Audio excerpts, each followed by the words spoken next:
Sir, I need you to step back from the gate. That's not what I expected to hear on a Tuesday morning in March. Not from a federal agent standing on land I'd owned since 1987. I didn't step back, I stepped forward, and I put my hand flat against the steel bar Vivian Sharkey's board had bolted across my own easement 4 months earlier. "This lock," I said, "is about to be yours to remove, not mine." The agent, mid-50s, government sedan still ticking in the cold behind him, a laminated badge that read FEMA Region 4 Floodplain Compliance, looked at the gate, looked at the clipboard in his hand, and looked back at me like he was reading a sentence he'd already written in his head. "Mr. Crenshaw? That's me. You filed the encroachment complaint on the Meadowbrook floodway easement." I did. He didn't smile. Federal men rarely do.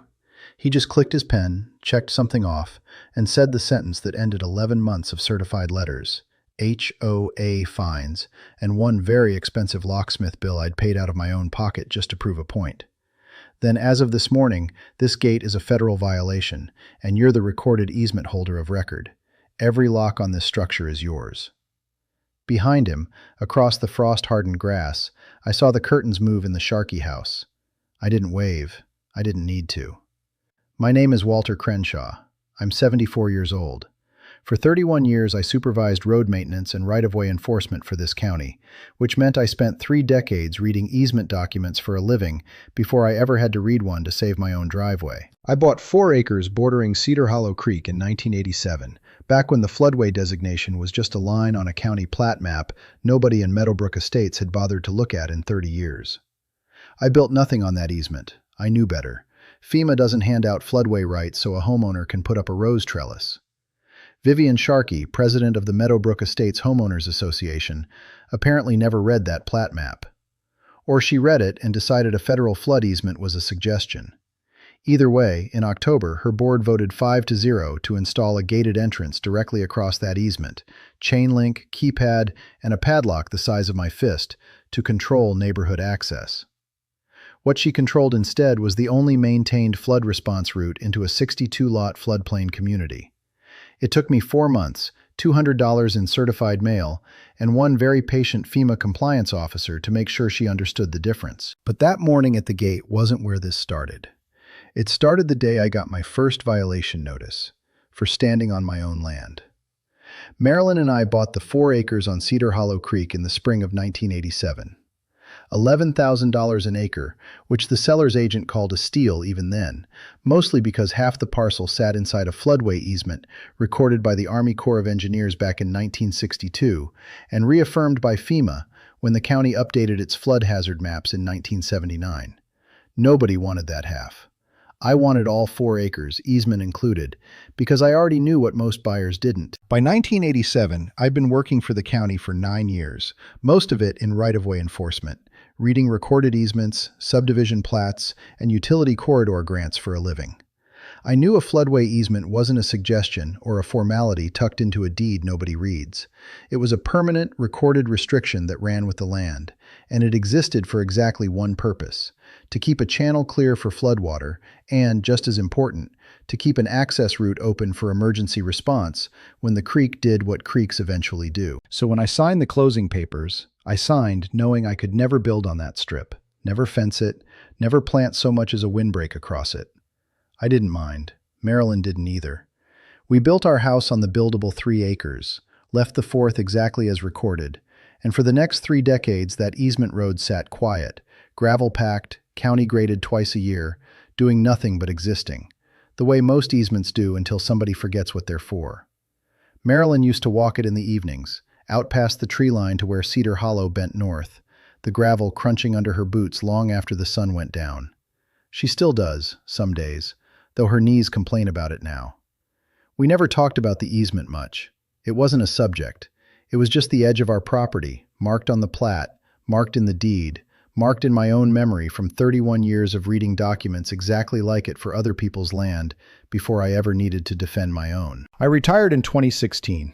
31 years supervising road maintenance and right-of-way enforcement for this county, which meant 31 years of telling other landowners what they could and couldn't do with the recorded burdens on their property. I never once expected to need that knowledge for myself. I figured retirement meant I was done reading easement law for a living. I was wrong about that, though I didn't know it yet. In 1987, the plat map showing that floodway easement was just a line nobody in the future Meadowbrook Estates had any reason to look at. The subdivision hadn't even been platted yet. The creek hadn't flooded in a decade, and Vivian Sharkey hadn't entered the picture at all. She wouldn't move into Meadowbrook Estates for another 29 years, long after the easement was already settled. Recorded law on 4 acres she'd eventually decide, quite confidently, didn't apply to her. Meadowbrook Estates didn't exist yet when we closed on the land. The developer filed the subdivision plat in 1991, 4 years after Marilyn and I moved in, carving 62 lots out of the pasture south of us and running Meadowbrook Drive right up to the edge of our property line. The county approved it the way counties approve most things, provided the developer worked around the recorded easements already on file, ours included. He did. The engineering firm that platted Meadowbrook Estates clearly marked our floodway easement on their own site plans, in red ink, with a note in the margin I still have a photocopy of today. Existing recorded easement, Cedar Hollow Creek floodway, access to remain unobstructed per FEMA designation. The developer didn't fight it. He just built around it, same as I had. What the plat map didn't say outright, but what the county's own emergency management office confirmed years later when I finally called and asked, was that the gravel road running the length of that easement had been designated the primary flood response corridor for the entire Meadowbrook Estates footprint. Cedar Hollow Creek floods roughly once a decade, sometimes worse. When it does, the 2 paved entrances into the subdivision, Meadowbrook Drive and the smaller Hollow Ridge Court, both sit low enough to go underwater within an hour. The easement road sits 11 feet higher. It was never scenic. It was never meant to be pretty. It was meant to be the one way in or out when everything else was underwater. And the county's own flood response plan, filed and updated every 5 years since 1994, names it exactly that way. For 3 decades, nobody in Meadowbrook Estates paid the road much attention. The HOA formed the same year the subdivision was platted, mostly to handle landscaping standards, a shared retention pond, and covenant disputes over paint colors and mailbox styles. Association presidents came and went, 5 of them over 29 years by my count, none of whom mentioned the easement in a single meeting minute I later pulled from the county recorder's archive. It wasn't a subject. The road did its quiet job, the creek stayed mostly where it belonged, and everyone drove past that strip of gravel without a second thought, the way most people drive past a fire hydrant. That's the thing about an easement nobody's tested. It sits there looking like nothing, a strip of gravel, a line on an old plat map, a paragraph in a deed most homeowners never read past the purchase price. It looks exactly like something you could put a gate across, if you didn't know what you were looking at, and if nobody on your board had ever bothered to ask. Vivian Sharkey didn't ask. She looked at that gravel road and saw nothing but an unlocked entrance to a subdivision she was, by then, responsible for protecting. And she never once picked up the phone to find out what she was actually looking at. Vivian Sharkey moved into Meadowbrook Estates in 2016, bought the biggest lot on Hollow Ridge Court, and ran for the HOA board 18 months later on a platform I still have a copy of because she mailed it to every household in the subdivision. Restoring Pride in Meadowbrook was the header. Underneath it, new entrance signage, a repainting standard for all 62 homes, stricter enforcement of the landscaping covenant, and a line about modernizing our aging infrastructure, which at the time I assumed meant the retention pond pump. She won the presidency in the fall of 2018 with 41 votes out of 58 total ballots cast. I didn't vote against her. I didn't vote at all that year. Marilyn was recovering from a hip replacement, and HOA elections weren't exactly at the top of my list. I've thought about that more than once since. Vivian ran the board the way she'd promised to, more or less. New signage went up within 4 months. A repainting schedule got mailed out with color-approved swatches, and 2 families on Larkspur Court got fined for choosing shades 1 step outside the approved range. She sat at the head of the table at every meeting, and from what I saw in the minutes I later pulled, meetings I hadn't bothered attending in years, same as most homeowners, motions from the board rarely got debated so much as announced and ratified. Gene Ostrander served as her treasurer for both of her terms, and near as I can tell from the recorded votes, he never once voted against her on anything that came before the board. Gene ran an insurance office 2 towns over, and struck me, on the few occasions I'd spoken with him, as a man who preferred consensus to conflict, and had found that the fastest way to consensus was agreement. 5-person board, Vivian, Jean, and three others who turned over more than once across her tenure, but always seemed to vote the same direction Vivian did. What struck me most, once I started paying attention, wasn't that Vivian was aggressive about aesthetics. Plenty of HOA presidents are, and a fresh coat of approved paint never hurt anyone. It was how she talked about older recorded documents, the ones that predated her arrival by decades. In one set of minutes from early 2020, discussing an unrelated utility easement dispute with the county, she's quoted as saying the association shouldn't let outdated paperwork from before any of us lived here dictate what the board could and couldn't do with common areas. Nobody on the board pushed back on that framing. Nobody asked her what exactly she meant by outdated. As far as I can tell, nobody in that room in 2020 had any idea that same framing would eventually collide head-on with a floodway easement recorded 58 years earlier and reaffirmed by federal statute. The kind of paperwork that doesn't simply go out of date just because a new board finds it inconvenient to acknowledge. The October meeting fell on a Thursday, 7:30 at the clubhouse, same as it always did. I hadn't attended one in probably 4 years.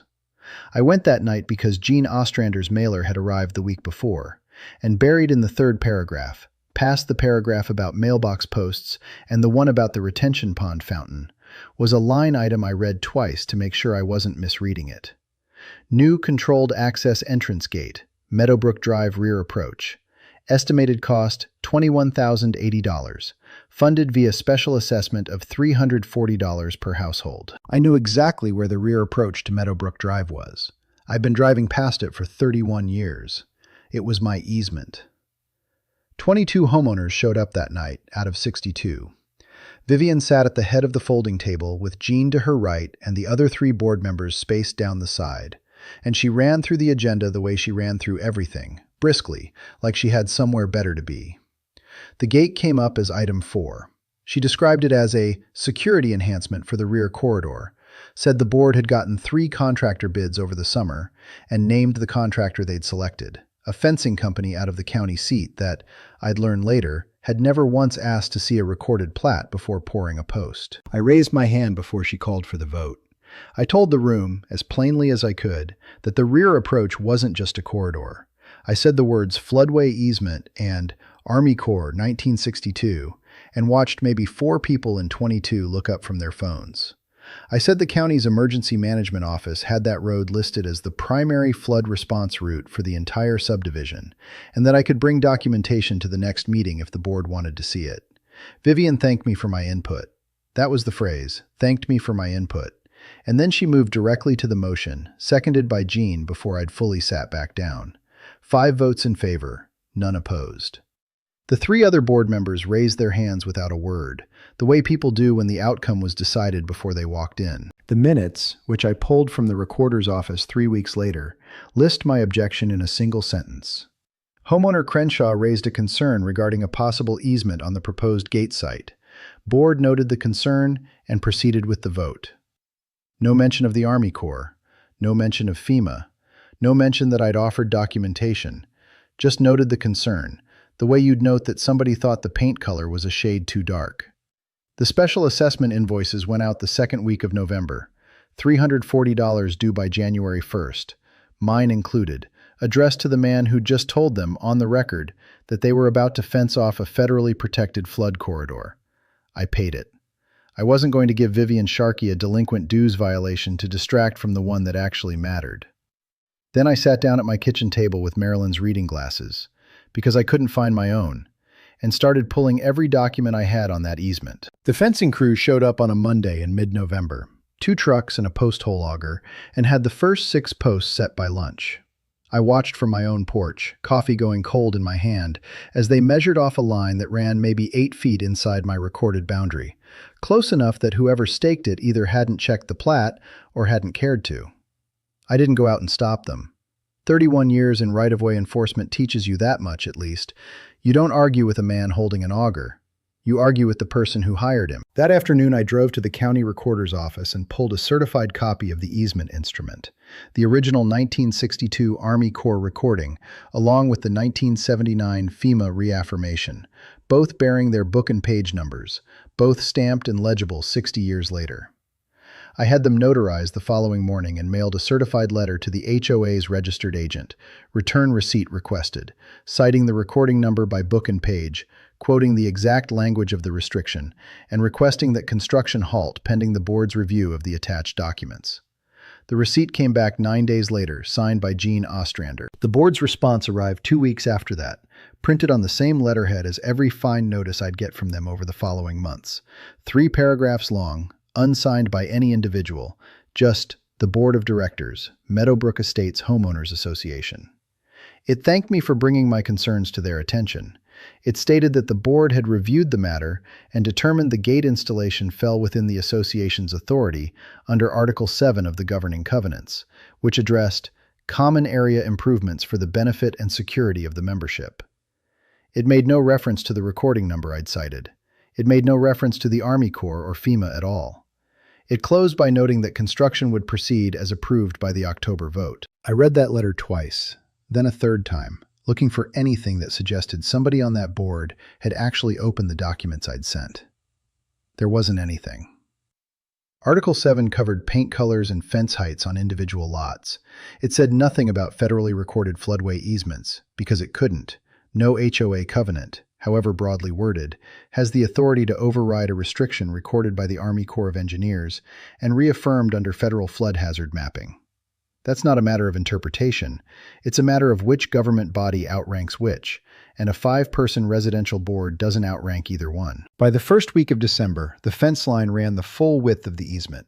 Chain links stretched taut between steel posts, and the gate frame itself, the keypad housing already bolted on, waiting for its motor, stood exactly where the crew had staked it that first Monday, 8 feet inside my line, on land the county and the federal government had told 2 generations of surveyors, in writing, to leave alone. The gate itself went live the second week of December, motor installed, keypad wired, a temporary code taped inside a plastic sleeve on the post for the installers. I walked out to it on a Saturday morning, the way I'd walked that stretch of gravel 1,000 times before, to check whether the crew had left any survey stakes I could reference against my own plat.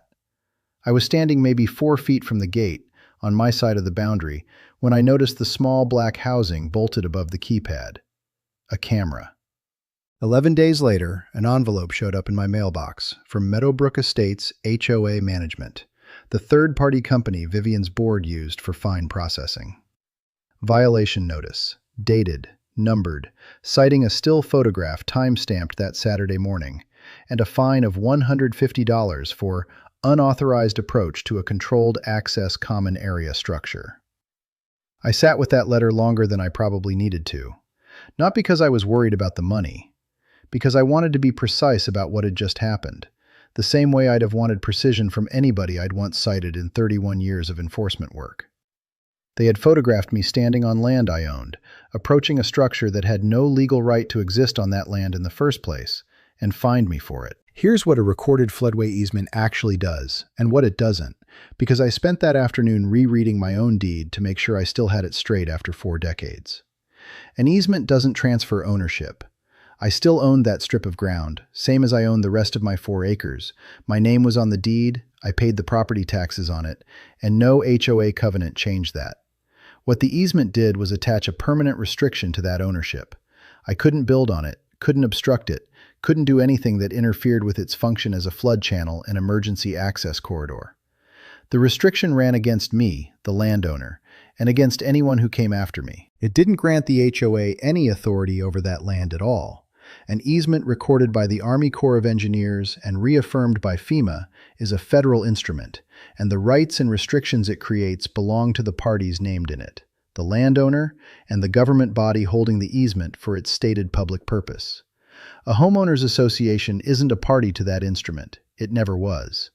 Whatever authority Vivian's board believed it had to fence, gate, or fine access to that corridor, it wasn't authority the easement gave them, because the easement never mentioned them at all. What an HOA can regulate is spelled out in its own governing covenants: paint colors, fence heights on private lots, landscaping standards, parking on shared streets. Those covenants run between the association and its member homeowners. They don't run against the federal government, and they can't manufacture jurisdiction over land the association was never granted rights to in the first place. Vivian's board could fine me all they wanted under Article 7. What they couldn't do was make that fine mean anything, because the ground under that gate had never been theirs to control to begin with. I paid the $150. Same reason as before, I wasn't going to hand them a second violation to point to. But I kept that envelope, the photograph, the citation number, and I started a folder. By the second week of January, that folder had a name on the tab in my own handwriting. Meadowbrook, Easement. The folder needed more than the deed and the fine notice, and I knew it. I'd built enough enforcement cases in 31 years to know that one document, however clear, rarely closes an argument with a body that's already decided not to listen. You build the record until the record can't be argued with.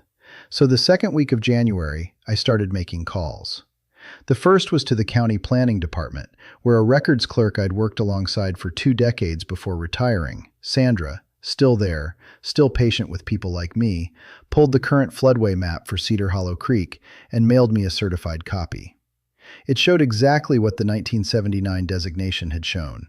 The creek's mapped floodway extending across the rear of the Meadowbrook Estates parcel, encompassing my easement strip in full, unchanged in almost 50 years, except for a 2011 remapping that had, if anything, widened the designated floodway slightly to account for upstream development. The second call was to FEMA's Regional Map Service Center, where I requested a copy of the current National Flood Hazard Layer data for that stretch of the creek.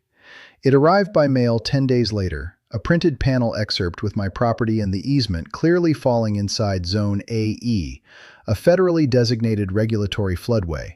Not simply a flood-prone area, but the specific channel and adjacent land reserved to carry floodwater without raising water surface elevations. Zone AE floodway designations carry the most restrictive federal building and obstruction standards that exist for private land. You don't get more clearly marked than that. The third call was the one that mattered most, and it took me 3 transfers to get to the right desk, the county's Office of Emergency Management. I asked the coordinator there, a man named Feldman, straight out. Was the gravel road running along Cedar Hollow Creek behind Meadowbrook Estates listed anywhere in the county's flood response planning? He didn't have to look it up. He said the road had been designated the primary flood response access corridor for that subdivision since the county's first written flood response plan in 1994, and that the designation had been carried forward, unchanged, in every 5-year update since, most recently in a 2021 revision he pulled up while I was still on the phone. He read me the exact line. Meadowbrook Estates, primary emergency ingress/egress route in flood conditions. Unimproved easement road, Cedar Hollow floodway, elevation approximately 11 feet above primary access roads. He offered to mail me a certified copy of that page. I took him up on it.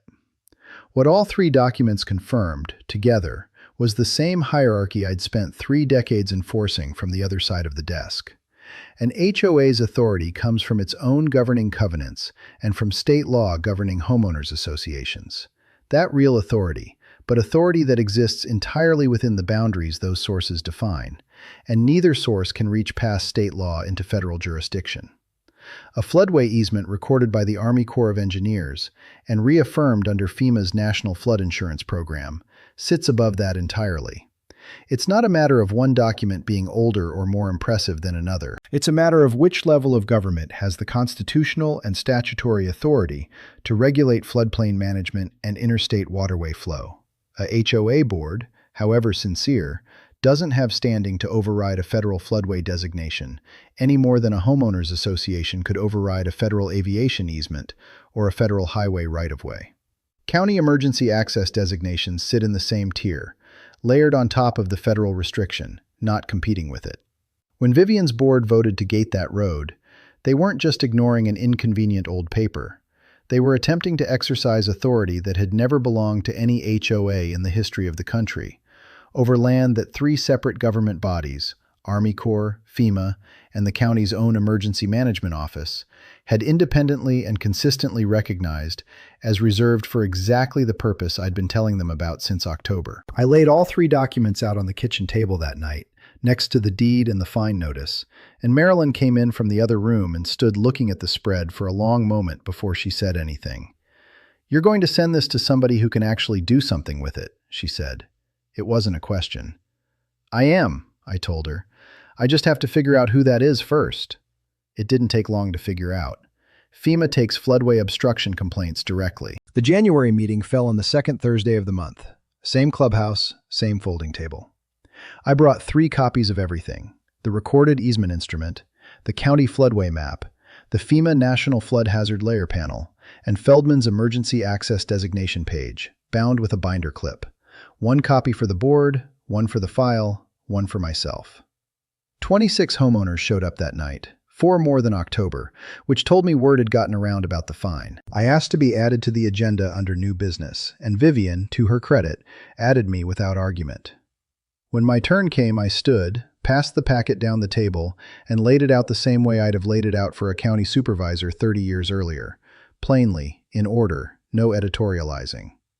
I told them what Sandra had confirmed, what the FEMA panel showed, what Feldman had read to me over the phone. I told them the gate sat on a federally designated regulatory floodway, and the road beneath it was the subdivision's own designated flood response route, and that neither fact was a matter of my opinion. I said I was asking the board, formally, to remove the gate voluntarily before this went any further than a homeowner's complaint. Vivian let me finish. Then she picked up the packet, flipped through it without really reading any of it, the way you'd flip through a magazine in a waiting room, and set it back down. "Mr. Crenshaw, I appreciate you putting all this together," she said, "but I think we need to be realistic about what a piece of paper from 1962 actually means for a functioning modern community. We're not going to let paperwork from before this subdivision existed hold this board hostage on a security decision the membership already voted on." A few people laughed, not unkindly, more the way a room laughs when somebody in charge says something with confidence. Gene didn't laugh. He looked down at the packet in front of him and didn't say anything at all. I told her the paper wasn't the point. I told her the point was that Army Corps and FEMA designations don't age out the way covenant restrictions on paint colors do, that a floodway easement recorded in 1962 carries exactly the same force today as it did the day it was recorded, and that the county's own emergency planners had confirmed as recently as 2021 that the road served the entire subdivision in a flood event, not just my 4 acres. "With respect," Vivian said, "I'm not a lawyer, and I don't think you are either, not anymore. If you believe there's an actual legal problem here, I'd encourage you to take it up with whoever you think has authority over this. In the meantime, the board's position hasn't changed."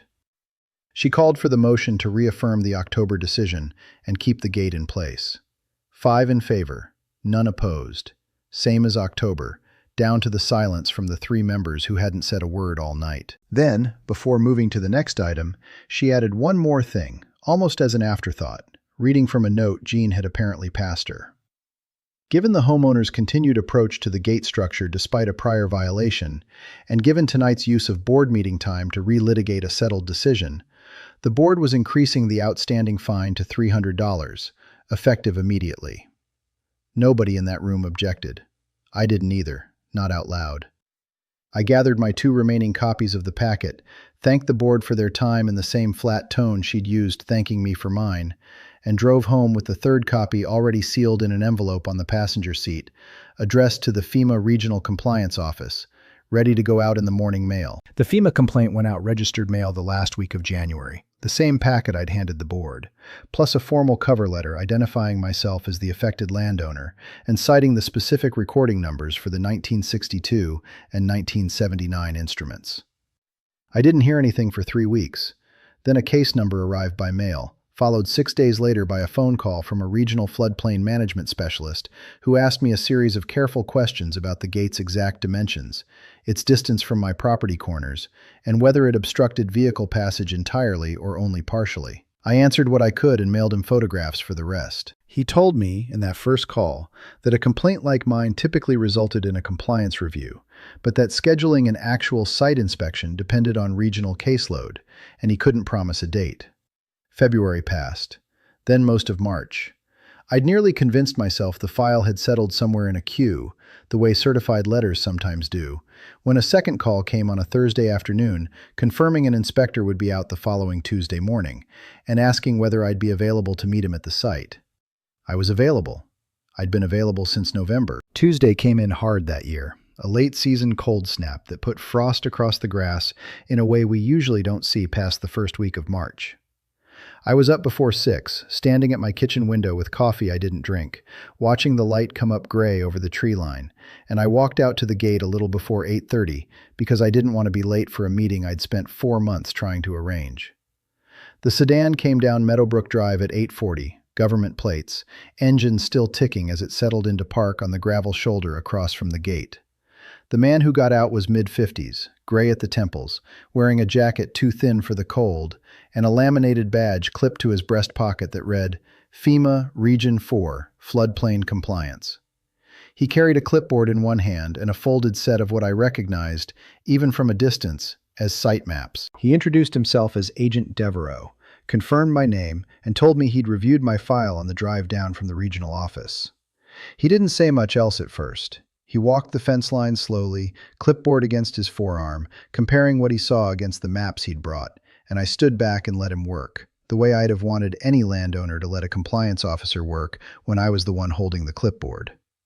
I'd told him on the phone, 2 days earlier, that the gate had been operational since December, and that the HOA had fined me twice for approaching structures built on my own recorded easement. He hadn't reacted to that then, and he didn't reference it now. He just walked the line, end to end, and started measuring. Agent Devereaux's walkthrough, 627 words, target approximately 700, close range checkmark. Devereaux worked the way I'd trained road crews to work 30 years earlier. No wasted motion, no assumption left unchecked. He set up a laser distance measure at what my own plat showed as the northeast corner marker, found the actual survey pin buried under a half-inch of frozen sod after some digging with a pocket knife, and ran his first measurement from there straight down the fence line to the gate post nearest my house. 8 feet 4 inches inside the recorded easement boundary. He wrote the number on his clipboard, then walked the opposite direction and took the same measurement from the southern corner marker, confirming the gate frame sat entirely within the easement's federally protected width, not straddling it, not adjacent to it, fully inside. He asked me for the recording numbers I'd cited in my complaint, and I gave them to him from memory, book and page for both the 1962 instrument and the 1979 reaffirmation. And he checked them against a printout he'd brought from the regional office's own records request, confirming they matched. Then he asked about the county's emergency access designation, and I handed him the certified copy Feldman had mailed me. He read it standing there in the cold, folded it back into my folder, and made a note. This changes the analysis somewhat, he said. Not the floodway obstruction finding, that's already clear on its own. But an obstruction across a documented emergency ingress and egress route gets evaluated under a slightly different provision. He explained it plainly, the way I imagine he'd explained it to 100 landowners and 100 HOA boards before me. Under 44 CFR Part 60, the regulations governing floodplain management for communities participating in the National Flood Insurance Program, any obstruction placed within a regulatory floodway that could obstruct flood flows was subject to removal. Full stop, regardless of who built it or why. That alone would have been enough to condemn the gate. But because the easement in question also served as a designated emergency access corridor, the analysis fell under the additional authority FEMA and County Emergency Management jointly hold over structures that impede evacuation or emergency response routes in a mapped floodway. Authority that exists specifically because floodwaters and the emergency response to them don't wait on property lines or homeowner association bylaws to sort themselves out. And HOA's governing covenants, however broadly drafted, operate entirely within the private contractual relationship between the association and its member homeowners. They have no bearing whatsoever on a structure's compliance with federal floodplain regulations or its interference with a county-designated emergency route, because the HOA was never a party with authority over either of those things in the first place. A 5-person residential board voting unanimously doesn't change what 44 CFR requires, any more than a unanimous vote could exempt a building from local fire code. In plain terms, Devereaux said, folding his measuring tape back into its case, it doesn't matter that your association built this. It doesn't matter that they voted on it 5 times over. This structure sits inside a regulatory floodway, on a documented emergency access route, and neither of those facts is something a homeowners association has the authority to override, amend, or vote around. He looked back at the gate frame, the keypad housing still catching the early light, frost starting to bead and run on the chain link where the sun had found it. "Who's the recorded owner of the underlying land?" he asked. "I am," I said. "Have been since 1987. He wrote that down too, and I noticed, for the first time that morning, that his pen had stopped moving quite so fast, like he'd reached the part of the form that mattered most. Vivian's car came down Meadowbrook Drive a little after 9, and I imagine one of the neighbors on Hollow Ridge Court had already called her, because she pulled up fast enough to leave gravel dust hanging in the cold air behind her tires. She got out in a coat that looked better suited to a board meeting than a frozen easement road, and walked straight up to Devereaux without so much as a glance at me. "I'm Vivian Sharkey, president of the Meadowbrook Estates Homeowners Association," she said. "This gate is association property, installed on association-controlled common access, and I'll need to know who authorized an inspection of it without notifying the board first." Devereaux looked up from his clipboard the way I imagine he'd looked up at 100 people who'd said some version of that sentence before. "Agent Devereaux, FEMA Region 4. I don't require board notification to conduct a floodplain compliance inspection on federally regulated land, ma'am. This falls under an active complaint filed by the recorded easement holder." "This is common area," Vivian said. "It belongs to the association. Whatever complaint you're referring to, it's based on an outdated recording that predates this subdivision by decades, and frankly, I think there's been some confusion about who actually holds authority over improvements out here." "There's no confusion on my end," Devereaux said. He didn't raise his voice. He didn't need to. "This structure sits inside a federally designated regulatory floodway, recorded 1962, reaffirmed under the National Flood Insurance Program in 1979, and it obstructs a road your own county's Emergency Management Office has designated the primary flood response corridor for this entire subdivision. None of that changes based on when the association was formed, or what your covenants say about common area improvements. The association isn't a party to this easement. It never has been." "With respect," Vivian said, and I recognized the phrase from the January meeting, the same one she'd used on me. "I don't think a federal inspector fully appreciates how these communities operate.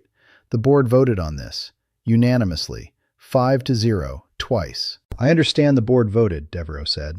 "A vote doesn't change what 44 CFR requires, and it doesn't grant an association authority it was never given in the first place. I can walk you through the specific provisions if that would help, but the finding here isn't discretionary." He clicked his pen closed. "As of this inspection, this structure is a documented obstruction of a regulatory floodway and a designated emergency access route. That's a federal violation. It has nothing to do with what your board decided, and nothing your board decides going forward is going to change it." Vivian didn't say anything for a moment. She looked at the gate, then at me, then back at Devereaux, and I watched something shift in her expression that I don't think she meant for anyone to see. Not anger exactly, more the particular stillness of a person realizing, in real time, that the paperwork she'd spent 2 years dismissing had just been read into a federal file with her name attached to the decision that put it there. "What happens now?" she asked, and her voice had lost the edge it walked up with. "Now I finish my measurements, file my report, and the association receives formal notice of the finding and a compliance timeline for removal," Devereaux said. "You're welcome to have your own counsel review it. I'd encourage you to." She stood there another moment, coat pulled tight against the cold, and then she said she'd need copies of everything for the board's records, and walked back to her car without waiting for an answer. She didn't look at me again before she left. She didn't need to. Devereaux waited until Vivian's car had turned back onto Meadowbrook Drive before he said anything else. He finished his measurements, photographed the gate from 4 angles, and photographed the survey pins at both corners for the file. Then he flipped to a fresh page on his clipboard and asked me to confirm, for the record, my full legal name, the recording date of my deed, and the book and page numbers for both easement instruments one more time, slower this time, so he could write them out in full rather than shorthand. "Mr. Crenshaw?" "That's me." "You filed the encroachment complaint on the Meadowbrook floodway easement."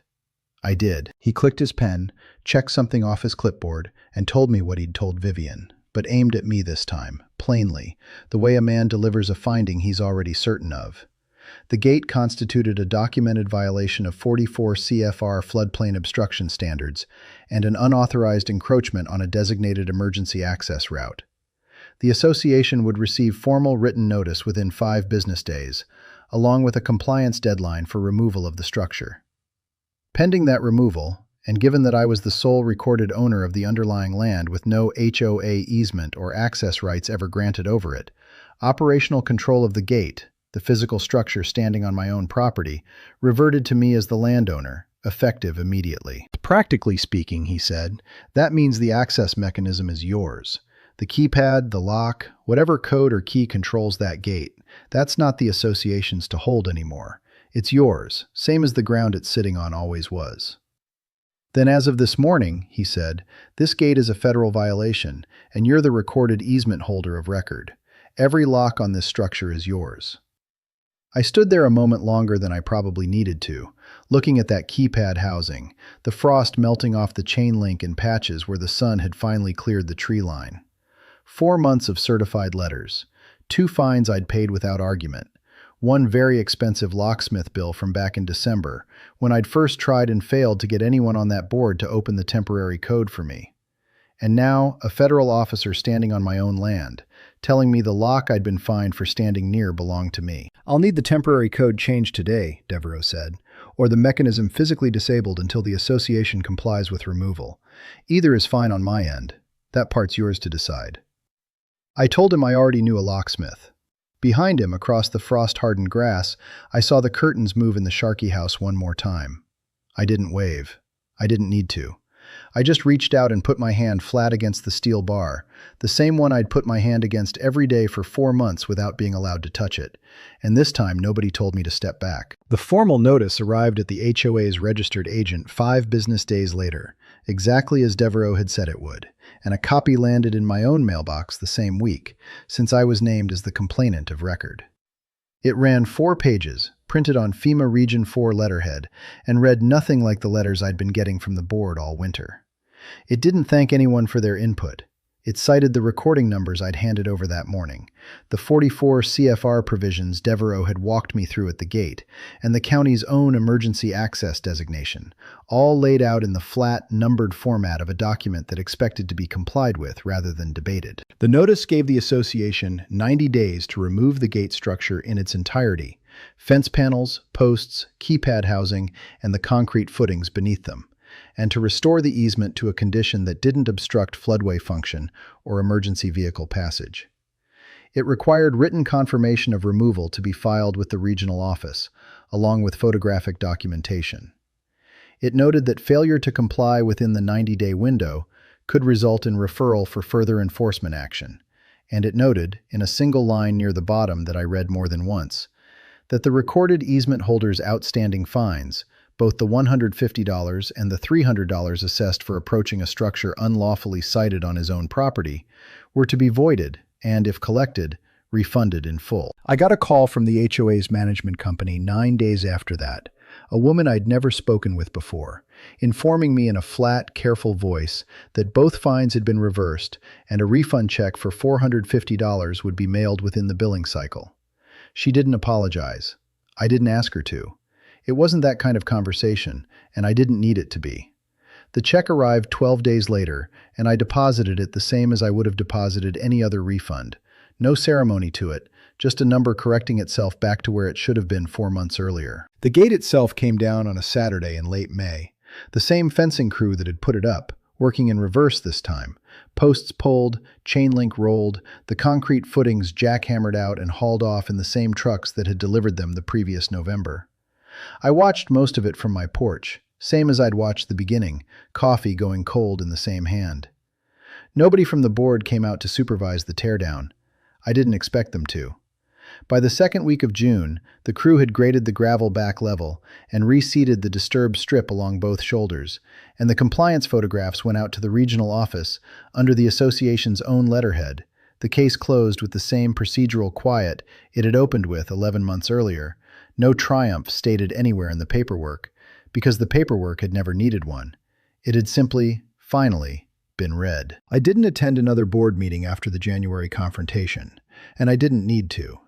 Word travels through a 62-lot subdivision faster than any newsletter the association ever mailed, and by the time the gate came down in May, most of the neighborhood already knew, in broad strokes, what a federal inspection had confirmed about a decision the board had defended, unanimously, on 2 separate occasions. The $21,080 special assessment the homeowners had paid the previous winter had, by June, bought them nothing but a graded strip of gravel and a set of jackhammered footings hauled off to a landfill. That fact showed up, unavoidably, on the association's next annual financial disclosure, filed every August under state HOA reporting requirements, in a line item that had no good way to describe itself. I read that disclosure when it came out, same as I'd read every other document the board had produced that year, and the number sat there in black and white for any homeowner who bothered to look. Gene Ostrander didn't run for treasurer again that November. His seat came open in the normal course of the annual election cycle, and according to the minutes, he simply declined to file for re-election, citing time constraints with his insurance business. Nobody on the board contradicted that reason, and I had no particular reason to either. Vivian ran for her 3rd term that same November, unopposed the 2 prior cycles, but this time a homeowner from Larkspur Court, one of the 2 families fined years earlier over a paint color half a shade off approved, filed to run against her. The vote came in 34 to 24. Vivian lost the presidency by 10 votes, the first contested election Meadowbrook Estates had seen in the better part of a decade. She stayed on the board itself for another year, in a non-officer seat, attending meetings I still didn't go to, and then in the fall after that, according to the minutes I pulled the following spring out of old habit, she didn't file for re-election at all. No public statement accompanied it. No resignation letter appears in the record. Her name simply stopped showing up on the roster, the same quiet way most people's names eventually do, once the paperwork moves on without them. Marilyn didn't say much about any of it while it was happening. She'd bring me coffee out to the porch some mornings when the crew was still working, or later that spring when they came back to tear it all down. And she'd stand next to me for a few minutes without saying anything at all, the way she'd learned to do across 31 years of watching me carry other people's easement disputes home from the county office, long before I ever had one of my own. The evening the refund check came, though, she asked me to walk out to the creek with her, same as she used to before her knees started complaining. We went out past the tree line, past where the gate had stood, out to the bend where Cedar Hollow turns north, and she didn't say anything until we'd gone the better part of a quarter mile. "You could have let it go," she said. "Paid the fines, let them have their gate, saved yourself a winter of certified mail." "I could have," I said. "Would you have if it'd been anybody else's easement they'd gated off? Somebody who didn't spend 31 years reading these things?" I thought about that for longer than the question probably deserved. "No," I said. "I don't think I would have let that go either." She didn't say anything else about it.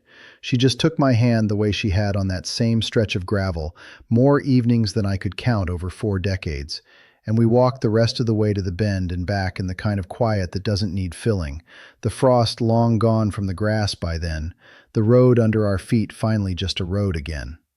Final image, 381 words. Target approximately 400-500. Acceptable close. I asked the fencing crew for one thing before they finished hauling everything off that Saturday in May. Not the gate frame, not the fence panels, not the keypad housing with its little camera still bolted above it, just the padlock itself, the one Vivian's board had bolted across my own easement the previous November, the one I'd stood in front of on a frozen Tuesday morning with a federal agent telling me it was mine to remove, not theirs. The foreman didn't ask why. He just cut it free of the chain with a bolt cutter, wiped the frost off it with his glove, and handed it over. I've still got it. It sits on the shelf in my workshop now, next to a coffee can of spare washers and a box of deed copies I never got around to filing back with the rest of my paperwork. It doesn't open anymore. The crew cut the shackle clean through, but I never wanted it to open. I wanted it closed, the way it had been closed against me for 4 months. Except now it just sits there, a dead weight of steel that used to mean something and doesn't anymore. I walk that stretch of gravel most evenings now, same as Marilyn always has, out past the tree line to where Cedar Hollow bends north. There's nothing there to walk past anymore. No fence line, no keypad, no camera watching from above a post. Just the road, regraded and reseeded, running the same 11 feet above the paved streets it always has. Waiting the way it's waited for 60 years for a flood that hasn't come yet, and, when it finally does, won't find a single thing in its way. Some mornings the frost still catches on the grass at the shoulders, same as it did that Tuesday in March, and it melts off the same way, slow and patchy, the sun taking its time about it. I don't read anything into that. It's just frost. It melts because the sun comes up, same as it always has, same as it will tomorrow whether anybody's watching or not. I keep the padlock on that shelf anyway, not because I need reminding, because some Tuesdays are worth keeping the receipt for,